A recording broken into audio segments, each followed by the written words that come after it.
नमस्कार दोस्तों, all in one exam में आपका स्वागत है और उम्मीद और आशा करता हूं कि आप लोग अच्छे होंगे और आपकी पढ़ाई भी शानदार तरीके से चल रही होगी।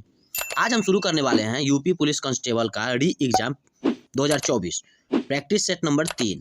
पिछले वीडियो में प्रैक्टिस सेट नंबर 1 और प्रैक्टिस सेट नंबर 2 को कवर किया था। तो चलिए दोस्तों, ये क्लास आपके लिए काफ़ी इंपॉर्टेंट होने वाली है, तो समय मत गवाइए। और अगर आप चैनल पे नए हैं तो मेरे YouTube channel all in one exam को प्लीज़ सब्सक्राइब करके बेल आइकन को दबा दीजिए, जिससे जो भी नई वीडियो का अपडेट हो वो आप तक जल्दी से पहुंचे। तो शुरू करते हैं आज का नया टॉपिक। तो देखिए, आज का नया क्वेश्चन है आपके साथ। पहला नंबर क्वेश्चन है, शनि किसके बीच की कक्षा में सूर्य की परिक्रमा करता है। शनि जो है किसके बीच की कक्षा में सूर्य का परिक्रमा करता है। ठीक है, तो देखिए शनि जो है अनुक्रमान के अनुसार जो है मंडल का छठा भाग है। वही वायुमंडल का छठा भाग है। ठीक है, यह बृहस्पति यूरेनस के बीच की कक्षा में सूर्य का परिक्रमा करता है। यूरेनस और बृहस्पति के बीच की कक्षा है, इसी का परिक्रमा करते रहता है। तो इसका राइट आंसर हो जाएगा ऑप्शन नंबर बी, बृहस्पति और यूरेनस। चलिए दूसरा क्वेश्चन देखिए, शनि की द्रव्य राशि का औसत घनत्व क्या है? कम है। शनि का द्रव्य राशि का औसत घनत्व कम है, तो इसका राइट आंसर हो जाएगा पानी से भी कम। पानी का घनत्व होता है इससे भी कम, शनि का द्रव्य राशि घनत्व जो है पानी से भी कम है। देखिए शनि ग्रह जो है इतना बड़ा है कि उसमें हमारी 750 पृथ्वियाँ समा सकती है, इतना बड़ा है। परंतु उस ग्रह का जो भार है केवल 95 पृथ्वी के बराबर है, 95 पृथ्वी के बराबर। ठीक है, इसका कारण यह है ना कि शनि का द्रव्यमान का जो औसत घनत्व है वो बहुत कम है, पानी से भी कम है।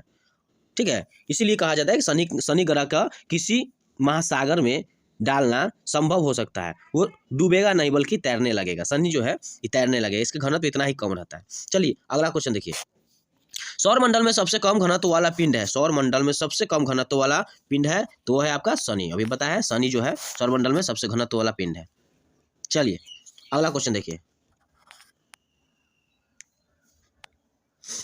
शनि में समा सकती है, शनि में समा सकती है।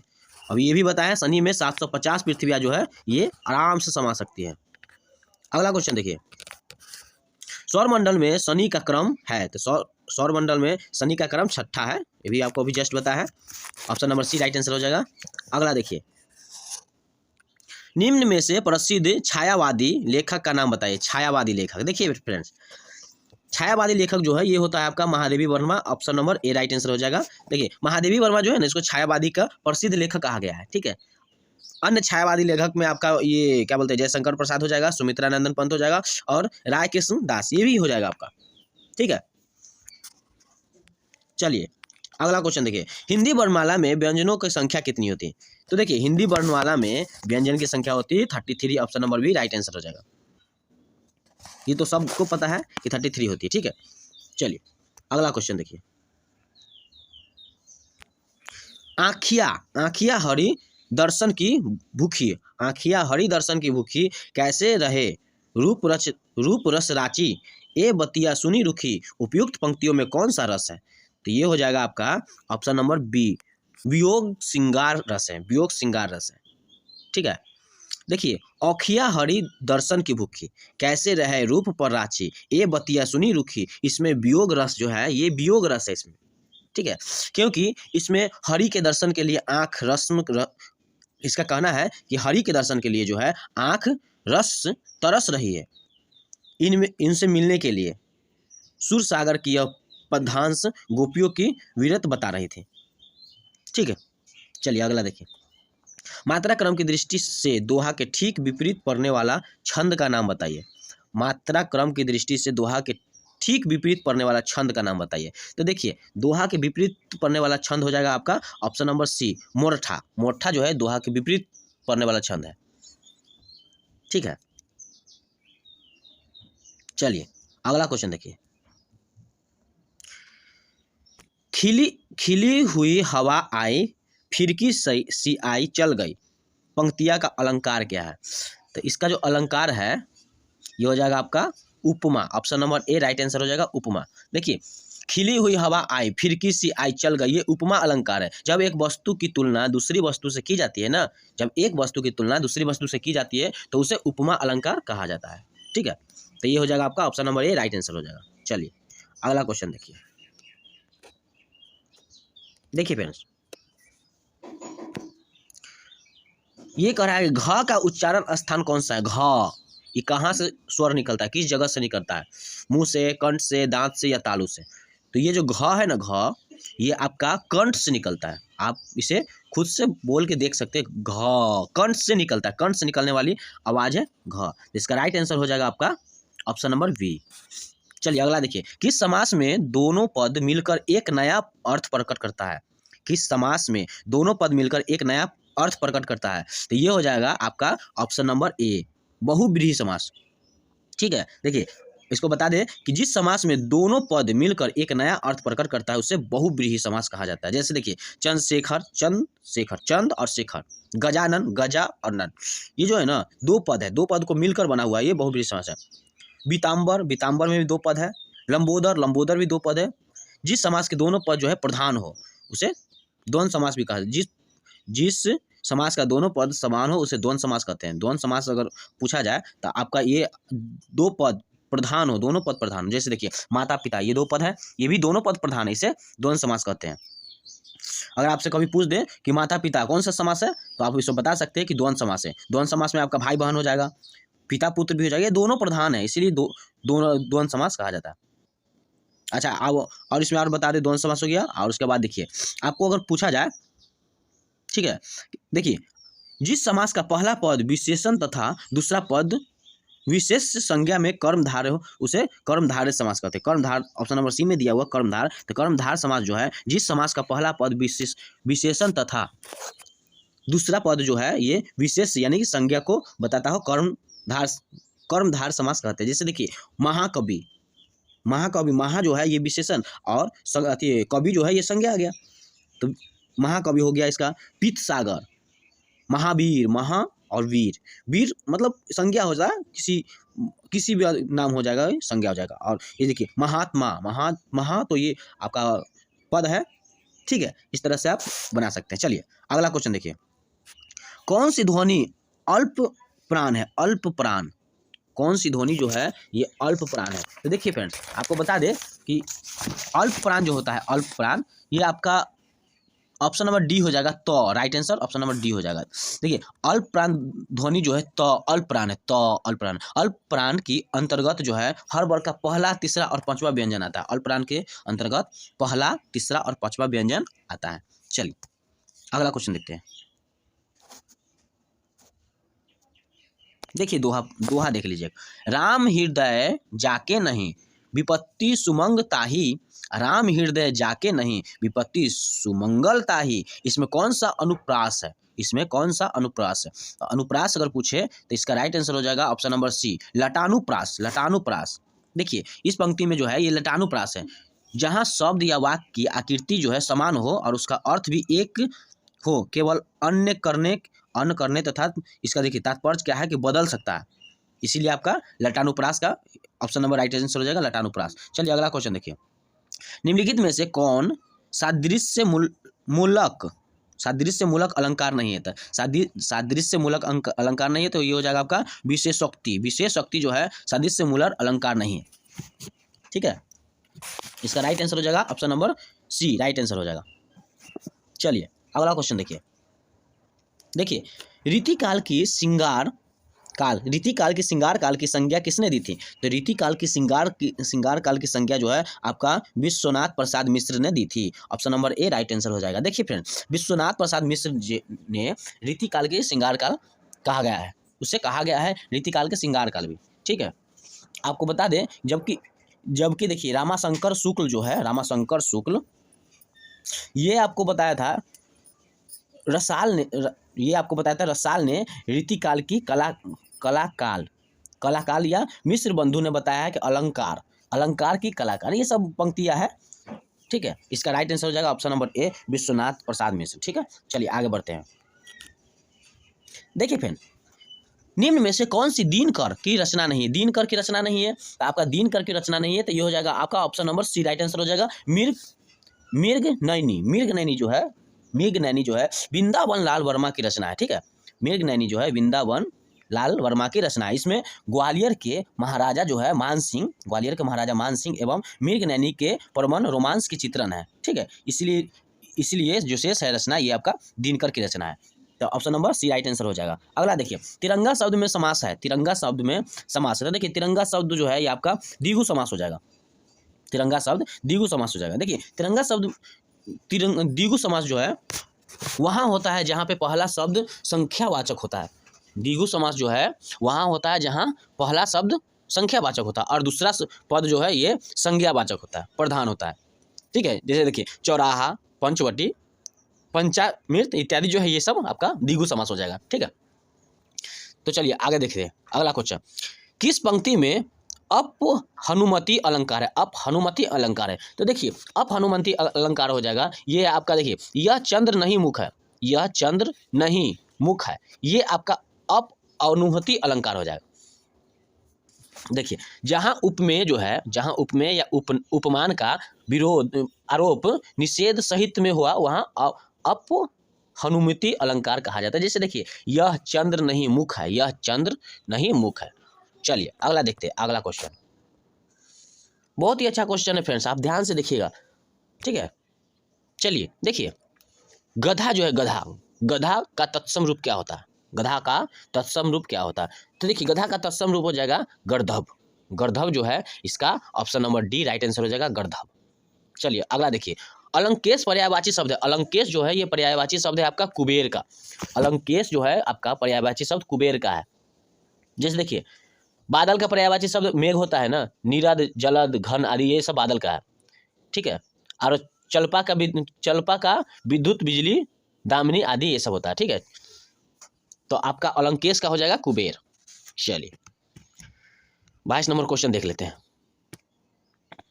देखिए क्या कहता है, वाक्य की अशुद्ध भाग, त्रुटिपूर्ण भाग का चयन कीजिए। यदि कोई त्रुटि न हो तो भाग को निश्चित कीजिए। तो धन मान की व्यर्थ बेकार है सहायता।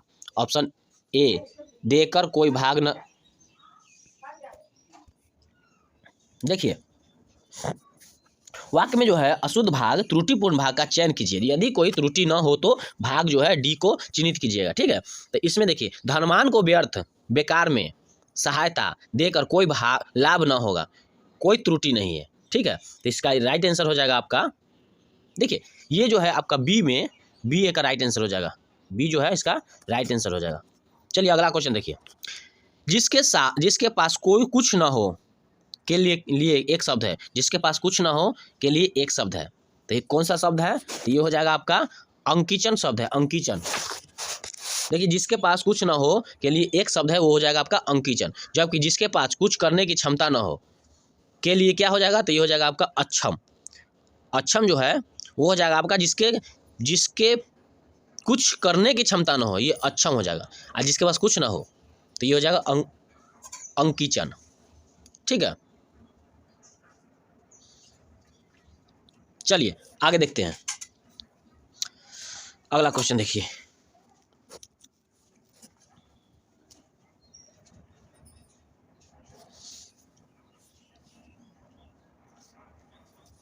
देखिए फ्रेंड्स, निम्नलिखित पद में कौन सा पद वया प्रत्यय लगाने से बना है? वया प्रत्यय लगाने से बना है, कौन सा पद है? तो वया जो है ये आपका ऑप्शन नंबर सी हो जाएगा, खवया।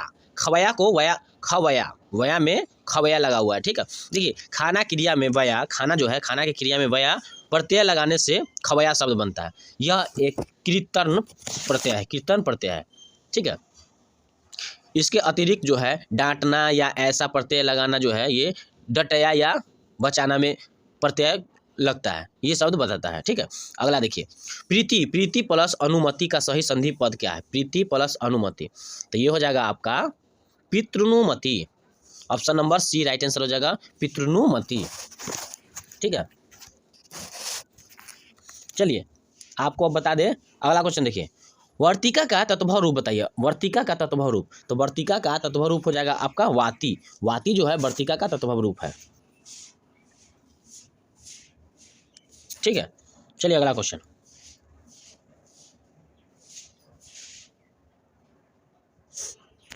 देखिए नीचे दिए गए वाक्य के पहले और अंतिम भाग को क्रमशः 1 और 6 की संख्या दी गई है। इसके बीच की अंशों के 4 भागों में बांटकर य, र, ल, व की संख्या दी गई है। ये चारों भाग उचित क्रम में नहीं है, इन चारों को उचित क्रम में लगाइए ताकि यह वाक्य सही हो जाए। ठीक है, चलिए ये आपका ऑप्शन A 2 3 4 के बारे में बता रहा है। चलिए देखिए तो ये कह रहा है कि जिस प्रकार से ऑप्शन ए में दिया हुआ है धकाना है, उसी प्रकार से उसके स्वभाव का मनुष्य के धैर्य, अग्नि के धर्म, पैबाची होना है। तो इसका राइट आंसर हो जाएगा आपका ये आपका हो जाएगा ऑप्शन नंबर सी, व, य, र, ल।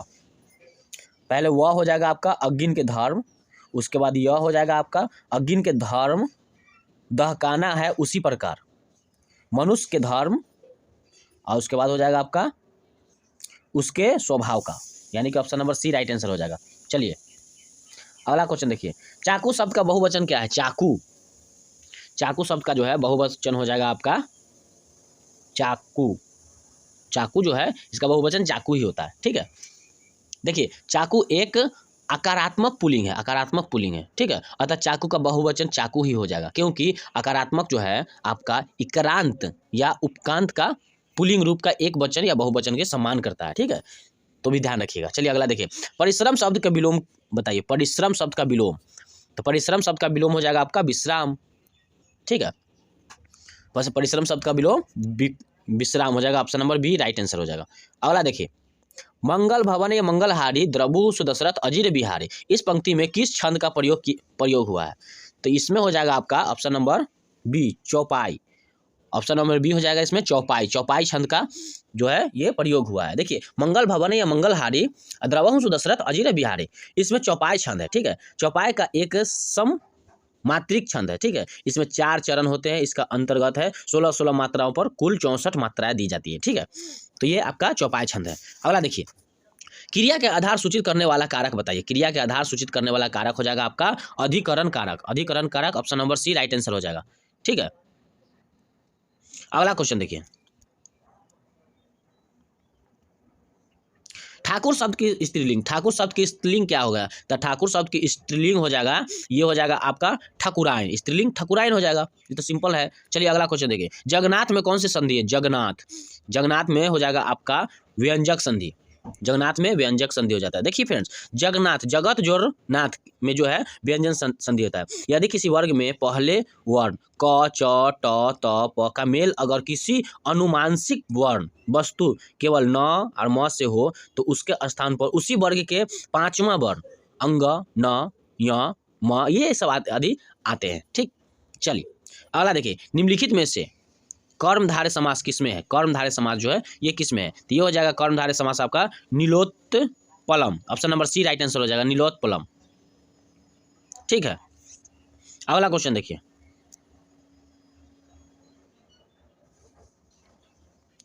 देखिए फ्रेंड्स, मेढकी, मेढकी का जुकाम होना का अर्थ क्या है? मेढकी का जुकाम होना का अर्थ हो जाएगा आपका मेढकी का जुकाम होना, ये हो जाएगा आपका बिना योग्यताओं के योग होने का नखरा। बिना योग्यताओं के योग होने का नखरा जो है मेढकी का जुकाम होना का अर्थ है।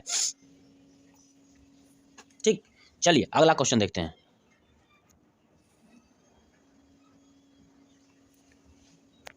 देखिए फ्रेंड्स, अगला क्वेश्चन। प्रत्युत्तम शब्द में प्रयुक्त उपसर्ग है। प्रत्युत्तम शब्द में प्रयुक्त उपसर्ग है, तो ये हो जाएगा आपका प्रति। प्रति जो है ये आपका उपसर्ग होता है। अगला क्वेश्चन देखिए। निम्नलिखित में से सही शब्द छांटिए। तो सही शब्द जो है आपका, ये सही शब्द हो जाएगा आपका कविति। कविति जो है ये सही है आपका, option number B right answer हो जाएगा। ठीक है, अगला क्वेश्चन देखिए। निम्नलिखित वाक्यों में से कौन सा वाक्य शुद्ध नहीं है? तो कौन सा वाक्य शुद्ध नहीं है? तो इसका राइट आंसर हो जाएगा ऑप्शन नंबर ए, शास्त्री जी की मृत्यु से हमें बड़ा दुख हुआ। ये जो है आपका शुद्ध नहीं है। देखिए, शास्त्री जी की मृत्यु से हमें बड़ा दुख हुआ, ये वाक्य जो है ना शुद्ध नहीं है। इसका शुद्ध वाक्य होगा क्या? शास्त्री जी की मृत्यु से हमें बड़ा दुख हुआ। शास्त्री जी की मृत्यु से हमें बड़ा दुख हुआ। शेष सभी वाक्य जो है ये शुद्ध है। चलिए अगला क्वेश्चन देखिए। समान जानकारी से कुछ समान जानकारी अब बता दें आपको। देखिए कह रहा है कि गंगा नदी जो है उत्तर प्रदेश में किस जनपद में प्रवेश करती है। गंगा नदी जो है उत्तर प्रदेश के किस जनपद में प्रवेश करती है। तो ये हो जाएगा आपका, देखिए आपका ऑप्शन दिया हुआ है बिजनौर, मेरठ, सहारनपुर और जेपी नगर। ठीक है, तो इसका राइट आंसर हो जाएगा आपका Bijnor, option number A right answer हो जाएगा। देखिए गंगा नदी जो है उत्तर प्रदेश के बिजनौर जनपद में प्रवेश करती है और उत्तर प्रदेश के जो है 28 जिले से होकर बहती है। ठीक है फ्रेंड्स, 28 जिले से होकर ये बहती है। गंगा नदी के किनारे स्थित जो उत्तर प्रदेश के प्रमुख शहर है ये है आपके प्रयागराज, वाराणसी, कानपुर, कन्नौज, मिर्जापुर, गाजीपुर, बलिया आदि जो है ये सब गंगा नदी के किनारे पर स्थित है। ठीक है, अगला क्वेश्चन देखिए, विजय सागर पक्षी विहार निम्नलिखित में से उत्तर प्रदेश के किस स्थान पर स्थित है। तो ये हो जाएगा आपका महोबा स्थान पर। महोबा, विजय सागर पक्षी विहार उत्तर प्रदेश के महोबा जिले में स्थित है, जो एक पक्षी अभ्यारण्य है जो विजय सागर झील के किनारे स्थित होता है। ठीक, चलिए अगला क्वेश्चन देखिए, उत्तर प्रदेश में लाल मिट्टी मुख्यतः पाई जाती है। तो लाल मिट्टी जो है ये आपका एटा मैनपुरी में पाई जाती है। एटा मैनपुरी में पाई जाती है, option number B right answer. एक मिनट, आपका ऑप्शन नंबर सी, सॉरी गलत हो गया, ऑप्शन नंबर सी मिर्जापुर में जो है, मिर्जापुर के झांसी में जो है ये आपका लाल मिट्टी काफ़ी पाई जाती है। मिर्जापुर के झांसी में लाल मिट्टी पाई जाती है। देखिए फ्रेंड्स, लाल मृदा जो है ये दक्षिणी प्रयागराज, झांसी, मिर्जापुर, सोनभद्र और चंदौली जिले में पाई जाती है। ठीक है फ्रेंड्स, इस मृदा की निर्माण जो है ये बालुकाय लाल विंध्य चट्टानों के टूटने फूटने से हुआ है। ठीक है, इस मृदा में जो है आपका नाइट्रोजन, फास्फोरस, चूना तथा जैव तत्वों की कमी तथा लौह अंश की अधिकता पाई जाती है। चलिए अगला क्वेश्चन देखते हैं, निम्नलिखित में से कौन सी सही सुमेलित नहीं है। तो सही सुमेलित आपका ये हो जाएगा आपका सीतापुर जो है न्यूनतम भौगोलिक क्षेत्र जो है ये सही नहीं है। देखिए आपका लखीमपुर खीरी जो है ये आपका अधिकतम भौगोलिक क्षेत्र है। ठीक है, और सोनभद्र जो है ये भी आपका अधिकतम वन आच्छादित क्षेत्रफल है। सीतापुर जो है ये आपका सर्वाधिक अनुसूचित जाति जनसंख्या वाला जिला है। ठीक है, न्यूनतम भौगोलिक क्षेत्र के बाद नहीं है, ये सर्वाधिक अनुसूचित जाति या जनसंख्या वाला जिला है। और संत रविदास नगर जो है ये न्यूनतम वन आच्छादित क्षेत्रफल है। और संत कबीरदास नगर ये हो जाएगा आपका न्यूनतम भौगोलिक क्षेत्र। ठीक है, चल अगला क्वेश्चन देखिए, उत्तर प्रदेश सरकार ने किस ऐतिहासिक स्मारक से जुड़वा मछली की राज चिन्ह अंगीकार किया है। तो ये हो जाएगा आपका ऑप्शन नंबर बी रूमी दरवाजा। देखिए उत्तर प्रदेश का सरकार जो है ना ये लखनऊ में रूमी दरवाजा को ऐतिहासिक स्मारक से जुड़वा मछली का राज चिन्ह अंगीकार किया है। रूमी दरवाजा जो है ये आपका लखनऊ के प्रमुख पर्यटन स्थलों में से एक है। ठीक है, इसका निर्माण नवाब आसफउद्दौला ने 1784 में करवाए थे। आसफउद्दौला ने 1784 ईस्वी में करवाया था। चलिए अगला क्वेश्चन, जून 2023 में किस राज्य में प्रसिद्ध बिहू कुह महोत्सव मनाया गया था। तो बिहू कुह महोत्सव जो है ये आपका अरुणाचल प्रदेश में मनाया गया था। जून 2023 में ना अरुणाचल प्रदेश में प्रसिद्ध बिहू कुह का महोत्सव मनाया गया था। यह महोत्सव जो है राज्य की तांगसा जनजाति द्वारा मनाया गया था। तांगसा जनजाति, इस उत्सव का अर्थ है कि धान रोपाई उत्सव जो कि कृषि मौसम की शुरुआत के प्रतीक माना जाता है। ठीक है, इसीलिए यह मनाया गया था। अगला क्वेश्चन,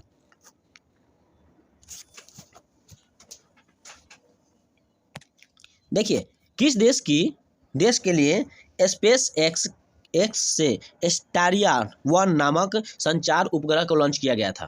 तो ये हो जाएगा आपका option number D Indonesia. Option number D Indonesia right answer हो जाएगा। जून 2023 में स्पेस एक्स ने स्टारिया 1 नामक संचार उपग्रह को इंडोनेशिया देश के लिए लॉन्च किया, जो फाल्कन 9 रॉकेट द्वारा यूएसए के Cape Florida Space Force Station से लॉन्च किया गया था। ठीक है, अगला क्वेश्चन देखिए, जून 2023 में कौन सा railway station eat right station प्रमाण से सम्मानित होने वाला पूर्वोत्तर रेलवे का पहला स्टेशन बन गया है। तो ये हो जाएगा आपका option number C, Guwahati railway station जो है ये पूर्वोत्तर का पहला रेलवे स्टेशन बन गया है। चलिए आगे देखते हैं।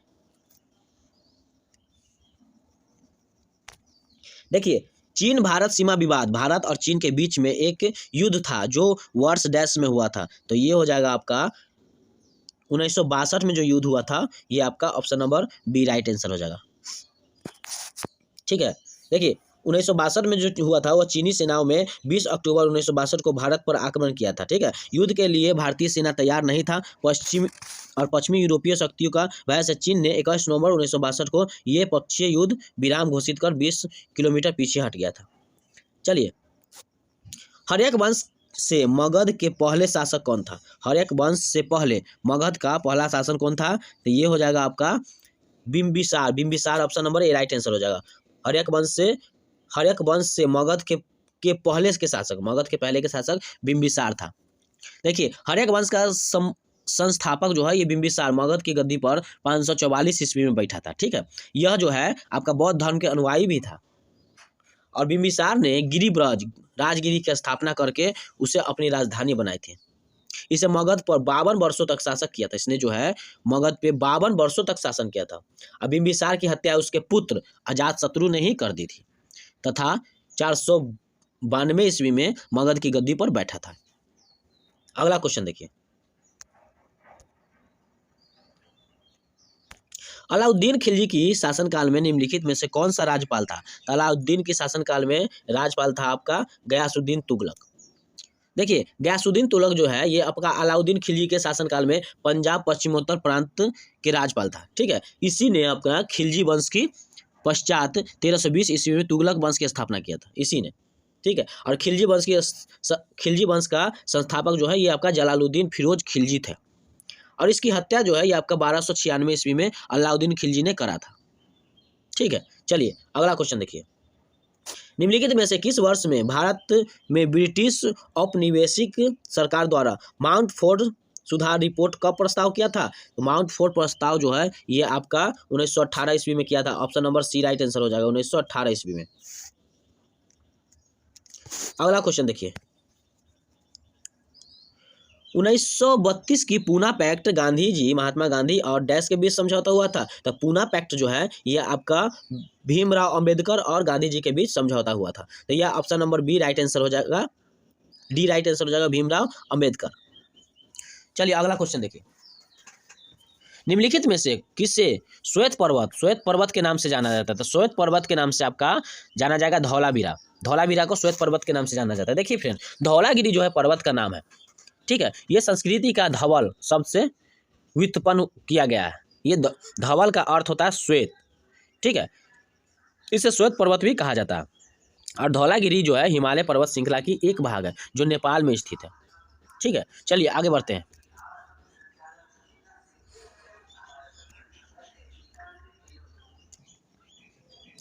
देखिए फ्रेंड्स, त्वांग का लहासा को जोड़ने वाले दर्रे का क्या नाम है? त्वांग और लहासा को जोड़ने वाले दर्रे का क्या नाम है? तो दोनों को जोड़ने वाले दर्रे का नाम हो जाएगा आपका बुमला दर्रा। बुमला दर्रा जो है ये दोनों को जोड़ता है। ठीक है, अरुणाचल प्रदेश के प्रमुख दर्रे जो है ये बिम्बिडाला, यांगयाप दर्रा, दीफू दर्रा, जिसमें बुमला दर्रा जो है ये बोमडिला, त्यांग और लहासा के आपस में जोड़ता है। ठीक है, अगला क्वेश्चन देखिए, भारत की सबसे लंबी झील कौन सी है? तो भारत की सबसे लंबी झील जो है ये आपका हो जाएगा बेम्बनाद झील। बेम्बनाद झील जो है ये आपका भारत के सबसे लंबी झील है। इसका जो है 134 किलोमीटर है, ये 134 किलोमीटर में है। हालांकि भारत और चीन दोनों देशों में स्थित है। ये जो है आपका भारत और चीन दोनों देशों में स्थित है और प्रयुक्त झीलें जो है बेम्बनाद झील भारत में स्थित सबसे लंबी झील है। इसकी लंबाई 96.5 किलोमीटर है। ठीक है, चलिए अगला देखते हैं। गंगा नदी और सिंधु नदी तंत्र के बीच कौन सी क्षेत्र से जल क्षेत्र की पृथक करता है? तो ये हो जाएगा आपका Ambala. Option number D right answer हो जाएगा, अंबाला।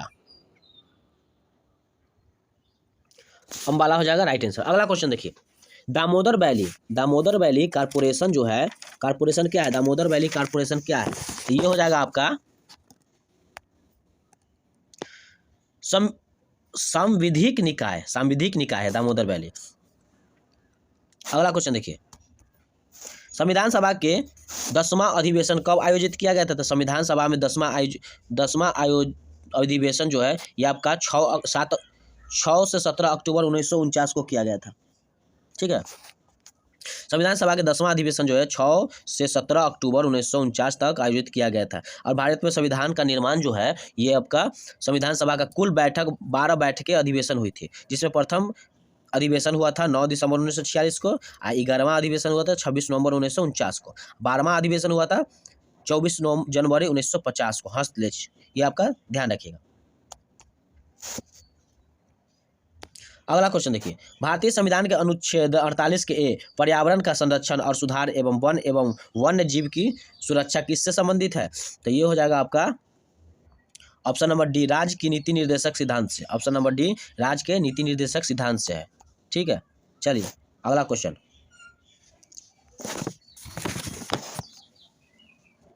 देखिए, लोकसभा में किसी विशेष दिन पर चर्चा के लिए स्वीकृत मौखिक उत्तरों के लिए तारांकिक शब्दों की अधिकतम संख्या कितनी होती है? तो अधिकतम संख्या हो जाएगी आपकी 20। 20 जो है आपकी सबसे अधिकतम संख्या है।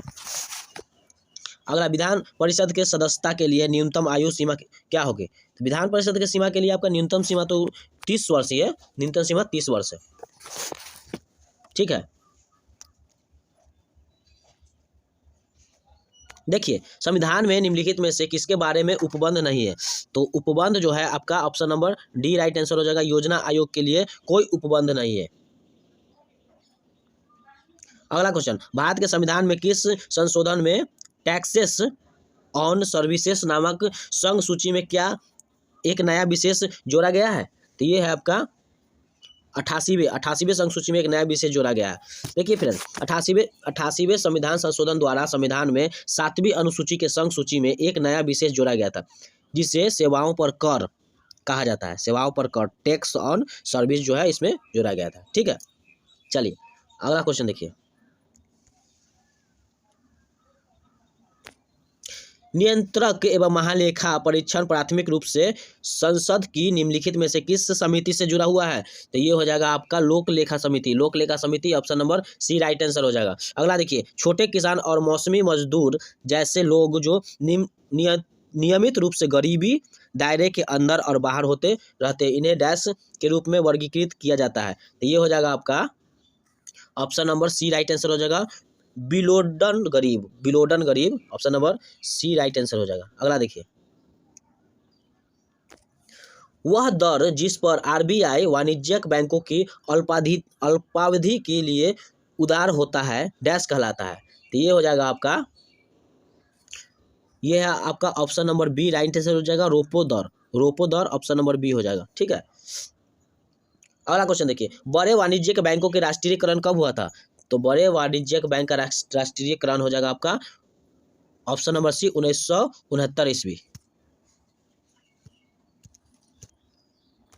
चलिए अगला क्वेश्चन देख लीजिए, बड़े वाणिज्यिक बैंकों का राष्ट्रीयकरण कब हुआ था? तो ये हो जाएगा आपका ऑप्शन नंबर सी 1969 ईस्वी। अगला क्वेश्चन, भारत में सार्वजनिक वितरण प्रणाली पीडीएस के बारे में असत्य कथन को पहचाने। तो ये हो जाएगा आपका ऑप्शन नंबर डी, देश में पीडीएस को 2007 से बंद कर दिया गया था। ठीक है, चलिए अगला क्वेश्चन देख लीजिए,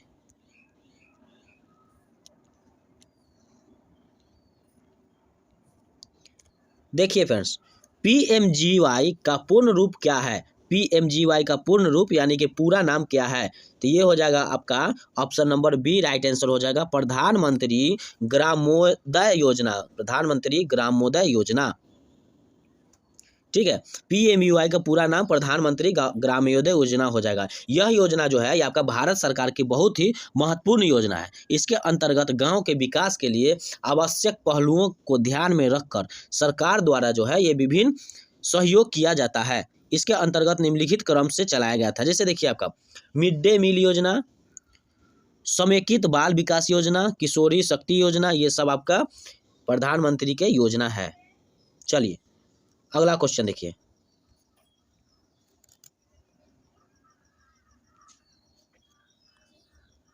देखिए 12वीं पंचवर्षीय योजना कार्यक्रम क्या है? कार्यकाल क्या है? 12वीं पंचवर्षीय योजना का कार्यकाल क्या है, तो ये हो जाएगा आपका 2012 से 2017। अगला क्वेश्चन, प्रसिद्ध संपादक कवित्री विशुद्धि की लेखिका इंदिरा गोस्वामी की कौन सी भाषा के लिए ज्ञानपीठ पुरस्कार दिया गया था, तो ये हो जाएगा असमिया, असमिया के लिए ज्ञानपीठ पुरस्कार दिया गया था। अगला क्वेश्चन देखिए, डंकवर्थ लुईस स्टार्ट विधि निम्नलिखित में से किस खेल से संबंधित है, तो ये हो जाएगा आपका ऑप्शन नंबर, देखिए यहाँ ऑप्शन दिया हुआ आपका फुटबॉल, पोलो, हॉकी या क्रिकेट। इसका राइट आंसर हो जाएगा आपका cricket, option number D right answer हो जाएगा। अगला देखिए, लघु गणक की आविष्कार किसने किया था, तो लघु गणक की आविष्कार किया था आपका जॉन पेरियर ने लघु का आविष्कार किया था। अगला क्वेश्चन देखिए, विश्व के मुद्राओं में संदर्भ में निम्नलिखित में से कौन सा युग सही ढंग से मेल खाता है, तो ये हो जाएगा आपका, देखिए रूस का जो है मुद्रा रूसी रूबल या रूबल है, चीन के रेनमिनी या युआन है, भूटान के नगुल्ट्रम है और म्यांमार के क्यात है। ठीक है, इसका ऑप्शन 7 सी राइट आंसर हो जाएगा। अगला क्वेश्चन, ऑस्ट्रिया की राजधानी क्या है, तो ऑस्ट्रिया की राजधानी हो जाएगा आपका वियना, ऑस्ट्रिया की राजधानी आपका वियना हो जाएगा, option number C right answer हो जाएगा। अगला देखिए, सिस्मोमीटर का डैश द्वारा आविष्कार किया जाता है, तो सिस्मोमीटर का आविष्कार हो जाएगा आपका लुगली पॉलिमेरी हो जाएगा राइट आंसर। तो चलिए फ्रेंड्स, आज के लिए इतना ही, मिलते हैं अगले सेशन में नए टॉपिक के साथ। अगर इस चैनल पर नए हैं तो प्लीज़ लाइक और सब्सक्राइब जरूर कर दीजिएगा और बेल आइकन को दबाना ना भूलिएगा।